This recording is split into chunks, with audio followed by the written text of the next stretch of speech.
خبر شامل کرتے ہیں لاہور سے۔ شاہد جٹ کی رپورٹ کے مطابق ویل سیفر منسٹری لاہور کے زیر اہتمام فری ایجوکیشن کے حوالے سے فاؤنڈر پریزیڈنٹ پرستش افتخار اور ان کی ٹیم نے آج بھٹے پر اسکول کی اوپننگ کی۔ پروگرام کے شروع میں سینئر پاسٹر شمون عنایت نے دعا میں رہنمائی کی۔ ویل سیفر منسٹری کا ویژن ہے کہ بھٹوں پر مزدور کے بچوں کے لیے فری تعلیم کا بندوبست کیا جائے۔ کمیونٹی سے خطاب کرتے ہوئے پریزیڈنٹ پرستش افتخار اور علیشا جارج نے کہا کہ تعلیم پر سب کا حق ہے۔ اگر ہم پاکستان سے غربت ختم کرنا چاہتے ہیں تو تعلیم سب کے لیے ضروری ہے۔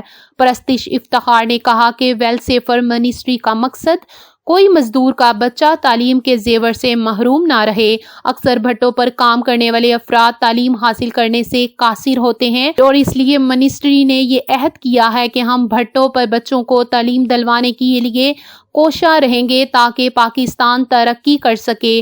میڈم پرستش افتخار اور پوری ٹیم نے بچوں میں کتابیں اور اسٹیشنری تقسیم کی ہیں۔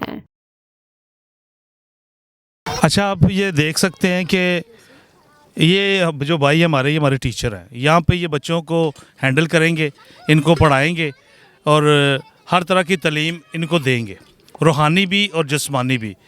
آپ دیکھ سکتے ہیں یہ سارے بچے جو ہیں یہ ان کے پاس کچھ بھی نہیں ہے، ان کو الف سے بے بھی پتہ کیا ہے تو نہیں، یہ اسکول تک گئے نہیں ہے۔